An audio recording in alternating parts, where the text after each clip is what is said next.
बिस्मिल्लाहिर्रहमानिर्रहीम। अस्सलाम वालेकुम डियर स्टूडेंट्स, मैं आप लोगों का मेरा टीचर मोहम्मद सर इकबाल। बच्चों, आज हम लोग मैथ 123 के चैप्टर नंबर 10 के शॉर्ट क्वेश्चन करेंगे। पहली वीडियो में हम लोगों ने क्वेश्चन नंबर 5 तक शॉर्ट क्वेश्चन कर लिए हैं। आज हम क्वेश्चन नंबर 6 से स्टार्ट करेंगे। क्वेश्चन नंबर 6 हमारे पास है बच्चों, find the cost of roughing A triangular lawn. Find the cost of roughing A triangular lawn. एक ट्राइंगुलर, एक मुसल्लस नुमा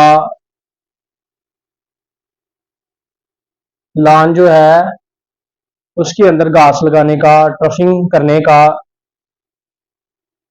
जो खर्चा है, जो कॉस्ट है, वो हम लोगों ने फाइंड करनी है इस क्वेश्चन के अंदर।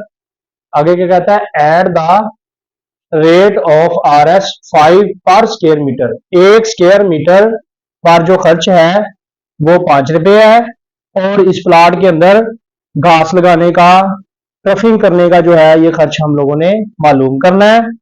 आगे क्या कहता है, if it's one side 20 metre. कहता है अगर इसकी एक साइड जो है वो 20 मीटर हो, एंड परपेंडिकुलर ऑन इट, और इसके ऊपर परपेंडिकुलर गिराया गया हो, फ्रॉम द अपोजिट वर्टेक्स, मुखालफ वर्टेक्स से, मुखालफ साइड से इसके ऊपर एक परपेंडिकुलर यानी अमूद गिराया गया हो, इज 30 मीटर, 30 मीटर का।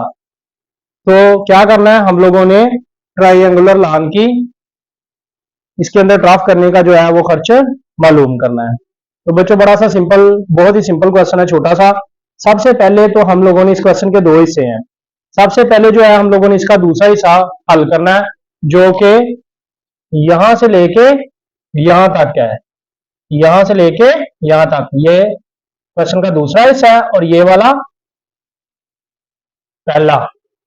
लेकिन यहां पे जो दूसरा हिस्सा है इसको हम पहले सॉल्व करेंगे। उसकी वजह क्या है कि पहले हमें एरिया फाइंड करना होगा, क्योंकि पहले हमें प्लाट का एरिया पता होगा तो ही हम लोग उसका खर्चा जो है पर स्क्वायर मीटर के हिसाब से फाइंड कर सकते हैं। प्लाट के ऊपर आने वाला, लॉन के ऊपर आने वाला खर्चा फाइंड कर सकते हैं। तो सबसे पहले हम लोग बच्चों इस स्टेटमेंट को समझेंगे और इसका एरिया फाइंड करेंगे। सबसे पहले क्या कहता है, इफ अगर इट्स वन साइड इज 20, अगर इसकी एक साइड जो है वो 20 मीटर हो, तो हम लोग क्या करते हैं, ये ले लेते हैं एक साइड, ये एक साइड ले लेते हैं जो कि हमारे पास है 20 मीटर। और आगे परपेंडिकुलर, परपेंडिकुलर बेटा होता है अमूद। बच्चों परपेंडिकुलर क्या होता है, अमूद होता है। तो ये अपोजिट पॉइंट है, वो कहता है perpendicular on it from opposite vertex is 30। इसके ऊपर जो है वो 30 मीटर जो है वो परपेंडिकुलर है अपोजिट वर्टेक्स से। तो ये अपोजिट वर्टेक्स है हमारे पास, यहां से इसके ऊपर जो है ये 30 मीटर जो है ये परपेंडिकुलर है, अमूद है, इसके ऊपर अमूद है। ठीक है जी, तो ये इसके ऊपर अमूद है, कितना, 30 मीटर। कितने मीटर है, 30 मीटर। ले जी, ये एक साइड होगी इसकी, और ये मुखालफ साइड है, मुखालफ अपोजिट वर्टेक्स है ये। यहां से इसके ऊपर जो परपेंडिकुलर है वो कितना है, 30 मीटर। ये परपेंडिकुलर आ गया इसके ऊपर। अच्छा, अब यहां पे दो लाइनें लग गई हैं, लेकिन अब यहां पे वो क्या कह रहा है, cost of turfing a triangular lawn. ये ट्राइंगुलर लॉन, ट्राइंगल की शेप का लॉन है, ट्राइंगल का नाम ले रहा है। तो फिर क्या करेंगे हम लोग, ये वाली जो लाइन है इसको इधर मिला के और इसको इधर मिला के इसको क्या बना देंगे, ट्राइंगल। इसको ट्राइंगल की शेप दे देंगे, तो ये ट्राइंगल की शक्ल हो जाएगी। अब ट्राइंगल की शक्ल जब बन जाएगी तो ये बच्चों हमारे पास ये आ रही है बेस, ये क्या आ रही है, बेस। ये है 20 मीटर, 20 मीटर हमारे पास क्या आ रही है, बेस। तो यहां पे हम लिख लेंगे base is equal to 20 metre.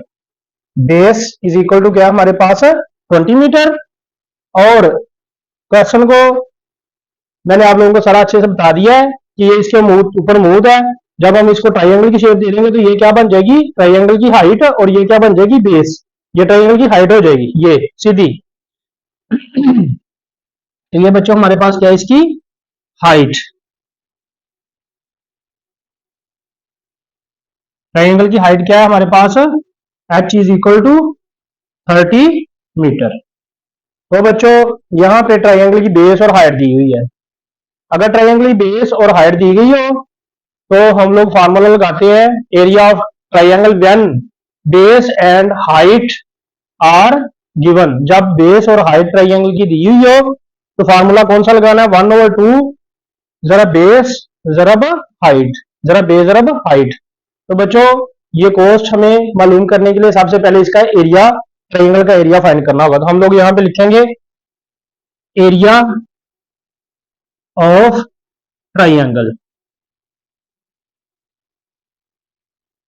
Area of triangle हमारे पास क्या आ जाएगा, क्योंकि इसकी बेस दी हुई है और हाइट दी हुई है, तो हमारे पास क्या आ जाएगा, 1/2 जरब बेस जरब हाइट।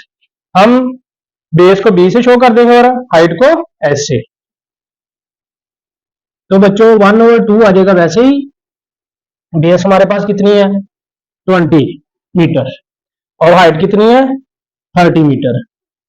ये 1/2 जरब 20 जरब 30।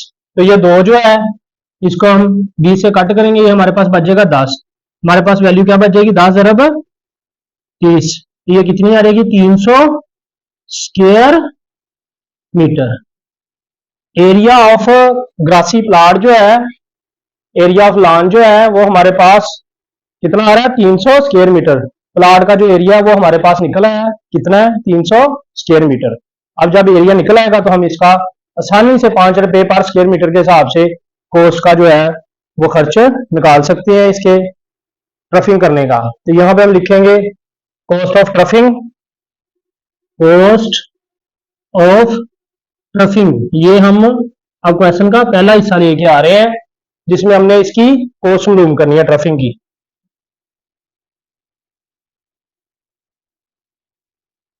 कॉस्ट ऑफ ट्रफिंग है हमारे पास 5 RS पर स्क्वायर मीटर। मतलब कि 5 रुपए जो है वो 1 स्क्वायर मीटर के ऊपर खर्चा आ रहा है। तो हम लोग क्या करेंगे, यहां पे हम लिख देंगे टोटल, टोटल कॉस्ट कितनी आ रहेगी हमारे पास, ये 300 एरिया है, 1 स्क्वायर मीटर के ऊपर जो खर्चा आ रहा है वो 5 रुपए है, तो 300 स्क्वायर मीटर है। तो हम क्या करेंगे, 5 को 300 से मल्टीप्लाई कर देंगे, 5 अरब 300। तो ये बच्चों हमारे पास आ जाएगा इसका खर्च 1500 RS। 1500 रुपये जो है ट्रफिंग करने का जो लॉन के ऊपर है खर्च आएगा बच्चों। तो ये आप लोगों ने इस तरह बेहतरीन तरीके से अच्छे से क्वेश्चन कर लेना। मैंने आप लोगों को समझाया बेहतरीन तरीके से, तो इस वजह से टाइम ज़्यादा लगा। आप लोग जब क्वेश्चन करेंगे, इसको समझेंगे, तो इंशाल्लाह आप लोगों का ये 1 से 2 मिनट में क्वेश्चन सॉल्व हो जाएगा। तो इसको आप लोगों ने बहुत अच्छे से करना है। Question number 7। तो बच्चों क्वेश्चन नंबर 7 है, find the area of equilateral triangle.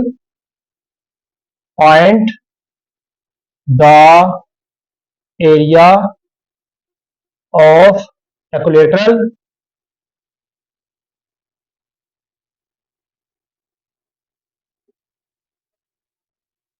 Triangle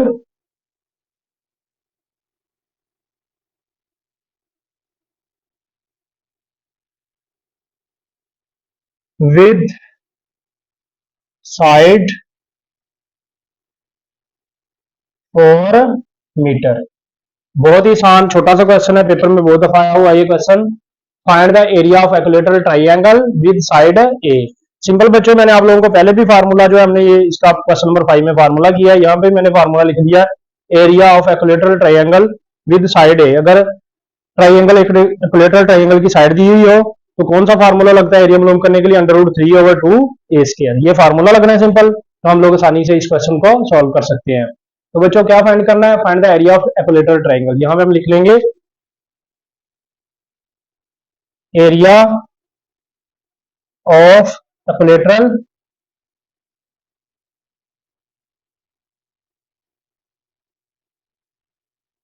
triangle. ये बच्चों जो है ट्राइंगल का साइन भी, हम ट्राइंगल लिखने की बजाय ट्राइंगल का साइन भी डाल सकते हैं। ये हम लोगों ने फाइंड करना है।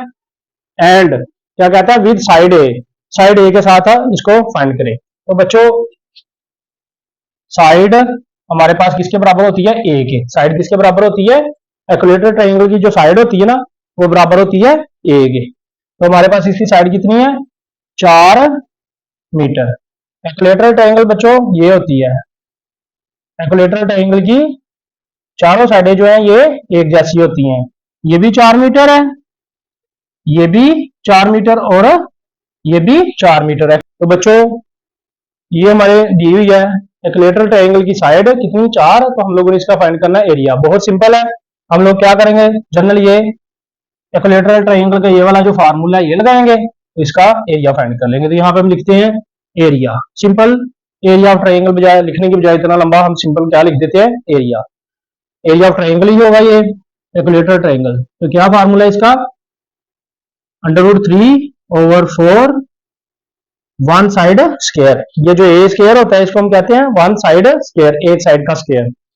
तो एक साइड बच्चों हमारे पास इसकी जो एक है वही दूसरी वही तीसरी, तो इसलिए एक साइड इसकी क्या होगी, 4। तो हम लिखेंगे यहाँ पे √3/4, ए की जगह पे हम लोग क्या लगा देंगे, 4, और इसके ऊपर स्क्वायर है, ये स्क्वायर आ जाएगा। तो ये लिखेंगे √3/4, ये हो जाएगा 4 4 बार 16। ये 4 का स्क्वायर जो है ये हो जाएगा 4 4 बार 16, इसका स्क्वायर लेंगे तो ये हो जाएगा 16। अब 16 जो है ये बटे में 4 है, इसको कट कर देंगे 16 से, तो हमारे पास क्या बच जाएगा, 4। तो ये √3 मल्टीप्लाई बाय 4 आ जाएगा। इसको हम ऐसे लिख देंगे 4√3 स्क्वायर मीटर। बच्चों एरिया जो है वो हमेशा स्क्वायर मीटर में होता है, एरिया जो है वो हमेशा स्क्वायर में होता है। वो मीटर भी हो सकता है, स्क्वायर सेंटीमीटर भी हो सकता है, स्क्वायर इंच भी हो सकता है, स्क्वायर फुट भी हो सकता है, क्योंकि एरिया जो है वो हमेशा 2 डिमेंशंस के दरमियान आता है। इस वजह से एरिया जो है वो हमेशा स्क्वायर में लेते हैं। तो ये बात आप लोगों ने लाजमी तौर पे रखनी है, और इसका यूनिट जो है वो साथ लाजमी लिखना है, क्योंकि यहाँ पे जो साइड थी ये दी हुई है साइड, इसमें मीटर के साथ हम 4 के साथ क्या दिया है, यूनिट हमें मीटर। तो यहाँ पे हम एरिया के साथ भी स्क्वायर लिखेंगे और साथ मीटर लिखेंगे। अगर यहाँ पे सेंटीमीटर दिया होता तो यहाँ पे साथ आप लोगों ने क्या लिखना था, सेंटीमीटर। क्वेश्चन नंबर 8 बच्चों, क्वेश्चन नंबर 8 हमारे पास है, find the area of right triangle. Find the area of right triangle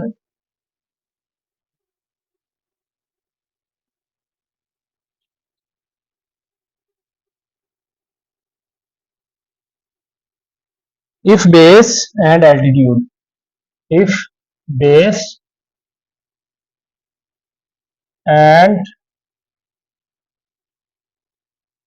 altitude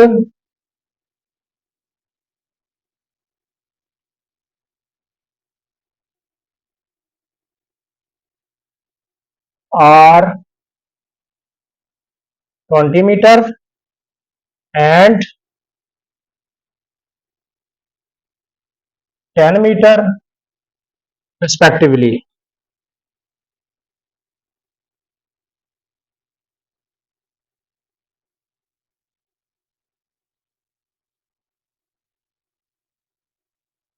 ये find the area of triangle right triangle if base and altitude are 20 meter and 10 meter respectively। तो बच्चों यहाँ पे वो कहता है एरिया ऑफ राइट ट्रायंगल मालूम करें, राइट ट्रायंगल का एरिया मालूम करें। उसमें अगर बेस और एल्टीट्यूड जो है वो 20 और 10 मीटर दिया गया रेस्पेक्टिवली। रेस्पेक्टिवली का मतलब होता है बिलतरतीब, मतलब कि पहले बिलतरतीब या रेस्पेक्टिवली का मतलब यह होता है कि अगर पहले बेस दी हुई है तो यहाँ पे जो पहली वैल्यू दी हुई है ये बेस की होगी, और बाद में एल्टीट्यूड दिया हुआ है तो दूसरी वैल्यू जो है बाद वाली डिमेंशन जो है ये एल्टीट्यूड की होगी। तो बच्चों हमें यहाँ पे इसकी बेस और हाइट दी हुई, एल्टीट्यूड ये जो होता है ये हाइट होती है ट्रायंगल की। तो हमें बेस और हाइट दी हुई है यहाँ पे इसकी, तो हम लोगों ने इसका एरिया मालूम करना है। तो यहां पे हम लिखते हैं एरिया ऑफ ट्राइएंगल। ये बच्चों ये ट्राइएंगल का साइन होता है। हम ट्राइएंगल वैसे भी लिख सकते हैं और ऐसे साइन भी डाल सकते हैं। ये हम लोगों ने फाइंड करना है एरिया ऑफ ट्राइएंगल। अब हमें दिया गया हुआ है बेस 20 मीटर और एल्टीट्यूड जो है ये दिया हुआ है 10 मीटर। तो बेस हमारे पास क्या है, बी। बेस को हम किससे शो करेंगे, बी से। ये हमारे पास है 20 मीटर एंड एल्टीट्यूड। एल्टीट्यूड बच्चों कहते हैं हाइट को, ये हाइट होती है। यहां पे हम लिख देते हैं एल्टीट्यूड आप लोगों की सहूलत के लिए।